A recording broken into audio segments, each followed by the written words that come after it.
Fred says, Mike, the stock market is very bullish right now. We are. You know, the global economy, the global strife, things clearing up in the Mideast, Strait of Hormuz claiming is completely open right now. That is de-escalation, ceasefire, calming, peace. That's kind of driving. Of course, that would also drive oil prices going down and a little bit better. But anyway, Fred says, so much that I keep rolling my calls up and out to avoid being assigned, doing a covered call strategy. We were probably rolling calls down as the market fell and was hesitant. But now that the market's starting to be rocketing back up, either following the rollout opportunity ideas in the portfolio tool for your positions, you've been buying back those calls that you've rolled down to sell at a lower strike price as the market fell. Now you're having to roll back up. Market Sentiment Tool is a -5 sell warning. And as we just showed, it updated again. We're at -6 now, Fred. Okay, which I think means that a market correction should be coming soon. When weak should we expect such a correction? Your thoughts? Okay, so I did go through my thoughts. I think right at the same time Fred was sending his question or posed his question. I'm not sure which, Fred. To me, when I see, let's go back in time as much as we can. Now, I'm on a trial account, so I'm not going to see the full historical data on the Market Sentiment Tool that I usually see on my account, or you'd see if you were on the historical service of PowerOptons. But I kind of showed you, in a sense, a few moments ago, what we expect. And it's usually within 7 to 10 days. Okay, I plan for it ahead of time, Fred, but the movement you see is usually 7 to 10 days. What do I mean by that? March 24th, 19th, 18th, we started to see the light buy warnings. SPX was at 66.24. It fell, still to light buy. 5 bullish indicators, 4 bullish indicators, 8 and 9 neutral, no bearish. Okay, but then we sort of had a hesitation here. We had a jump up, and it kind of just went back to neutral. It went back to just 3 bullish. 1 bearish popped up, but 9 neutral. Then it accelerated, and the light buys started to increase up to 5. So what happened here? Fought back here on the 23rd. 6581, if I'm not mistaken. Recent history is eluding me, folks. I apologize. I'm not sure if this time frame is when we were talking about the initial peace deal on 323, 325, 326, the initial ceasefire peace deal with Iran when Vice President J.D. Vance was in Saudi Arabia, or maybe Bahrain. I think Saudi Arabia, my apologies. And if I'm not mistaken, maybe Rubio was as well. But then it sort of fell apart. We dropped back down to 63.43. Now, where are we here? We saw the clawback. Okay, we saw the decline. Kept dropping 66, 65. We're getting the light buy warning, 65.81. Hey, we're shifting back now. We're going back to neutral. Then, oops, dropped back down again. Dropped back down. Big drop down to 63.68, 327. And then the bullish buy hit. Now, did we move up? Yes, we did. But it really didn't start to ramp up until when? Around 4.8. Now, we're increasing.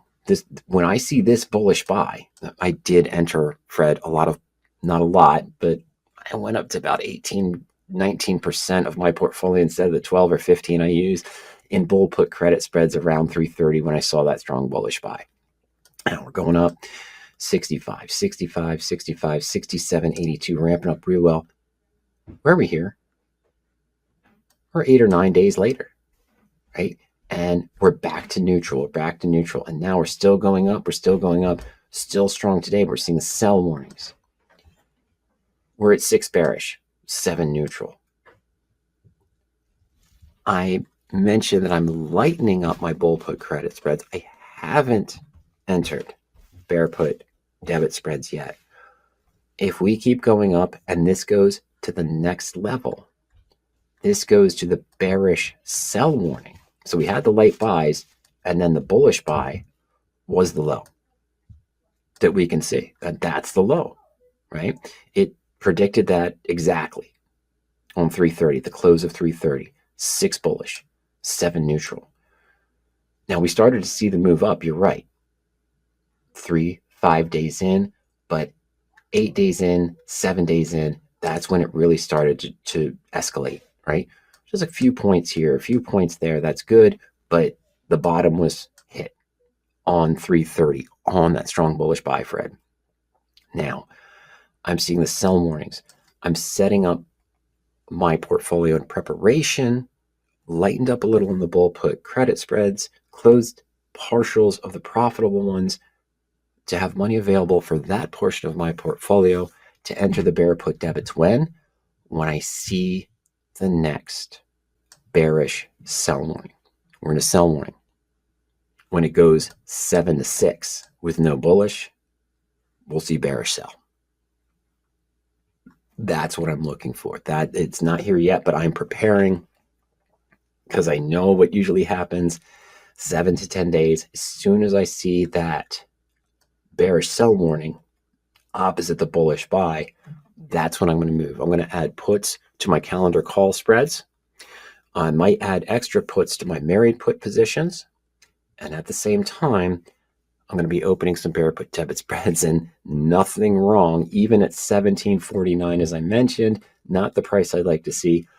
Nothing wrong with taking a small percentage of your portfolio right now and buying calls on the VIX, or buying 0.3 delta puts on SPY, QQQ, maybe even TQQQ. We're seeing the sell warnings, taking a portion of your portfolio to hedge some of those. Sorry, folks. I know that just clicked out a little bit because I can hear it in my headphones. But buying some of that extra protection, puts on the broad-based ETFs, calls on inverse ETFs or volatility, or hey, even buying shares on VXX is a good approach. Small portion of your portfolio right now, planning on what's possible, okay? All right. Fred says, need to keep trading with full eyes open always. I know it's tough. It's a lot. That's why we're here. When I start seeing that, that's why, when you see me talk about the market sentiment tool so much, I use this for my guidelines in all positions, all 5 or 6 strategies I have open in my portfolio trades. It is really about 7 to 10 days, 1 to 2 weeks is what I'm thinking. But if I see that bearish, depending on what the market conditions do on Monday, caveat, depending on what the market conditions do on Monday, if the market moves up significantly on Monday, I'm not just basing it on the market sentiment tool. I use this, as you've heard me say, Fred, for these kind of transactions, for this kind of planning going forward. But at the same time, why? If the SPX moves up another 200 points, 300 points on Monday, the Dow opens up another 500, 600 points. QQQ, NASDAQ opens up another, let's say the NASDAQ, of course. NASDAQ opens another 500 points. Why? What news came out over the weekend? Was it any kind of change in the entire global structure? Was it any kind of shift in anything that really just means that the market's bullish? Is inflation just suddenly drops? We're not going to see that, but you know what I'm saying. What news comes out over the weekend to Monday's move is going to help me digest that. If something comes out over the weekend where now it looks like everything is more rosy, everything is more calm, whatever happened over the weekend and Monday's markets events and the futures events is actually, I feel, is going to mean that 2 to 3 months from now, we're still going to be in a good, strong, bullish market, and things are going to change back in the favor of an easier economy, easier pricing for consumers, everything along those lines, Fred. Then, yeah, I might say, you know what? I'm going to stay with the bullish wave. But once this shifts and I see the strong, it's going to appear as darker red and bearish sell. What's the harm in planning for the unknown in the markets ahead? That's what we do at PowerOptons. I'm trying to find, we've, got our search tools. We've got our default criteria for naked puts, covered calls, our picks of the day for covered calls, weekly or monthly expiration, cash secured naked puts, bull puts, long calls, things that have worked for us, criteria that have been tested over the years and been tested over different market conditions. but you have the ability to change that based on what your goals are and your risk tolerance are as well. So you've got the ideas here. But now that we're seeing the market sentiment change, I'm considering some of those other ideas. Calendar put spreads is another good approach to use. The bear put debit spreads I mentioned under that sample searches, the out in time, out of the money bear put debit spreads. And hey, although this is pulling up the stocks that match that criteria, it might not be a bad idea to use one of those out in time, at the money, out of the money bear put debit spreads on a broad-based index, SPY QQQ. Buying puts on just SPY QQQ or the indexes themselves, VIX calls, shares of VXX, the volatility ETF, ETN technically, positions to help hedge for the unknown. And as I mentioned, of course, check out my thoughts on that at any time on our playlist on our YouTube channel, YouTube at PowerOptons, market hedges for unexpected events, earnings, and more. VIX discussions, comparisons of bear put debits on broad-based ETF or index versus just buying puts, other concepts as well. It's a good idea to check. Now that we're seeing, as Fred mentioned, hey, we've been in that raging bullish market. We've been in that raging move. Oh, sorry, folks. Been in that raging move. SPY, QQQ, SPX, NDX, RUT, obviously. But with such the ramp up now, we're seeing the sell warnings. Maybe a little bit, maybe it's time to consider a little bit extra hedge somewhere. With the market sentiment tool, pick the strong bullish buy at 63.43 to where we are now on SPX at 71.26.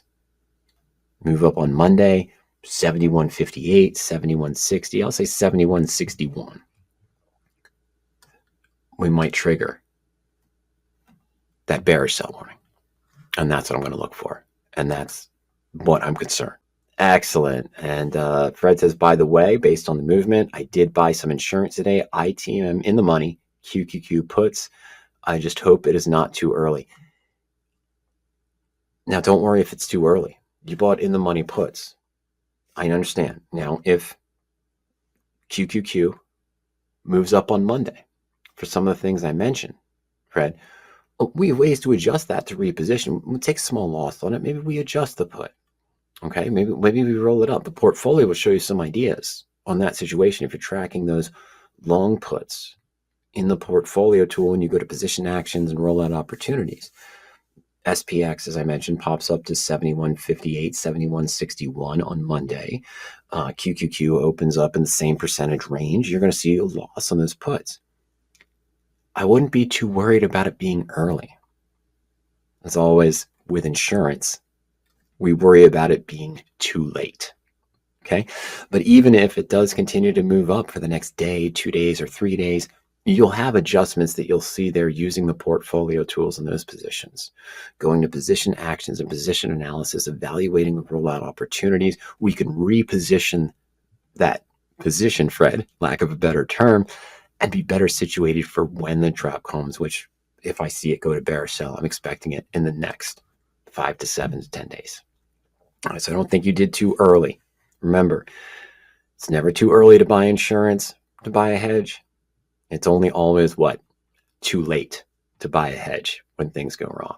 So I think you're in a good position, but track it in the portfolio. If it continues to move up in the next day or two, good news keeps coming out. Don't think that you got in too early. Look how we could reevaluate the position, readjust the position, use some of those rollouts to take bigger advantage when we start going into those bearish sell warnings 5 to 7 days, 10 days away from that market correction. Or just simple adjustment. Maybe it's only 3 or 4%. That's fine. I think yours will work out well.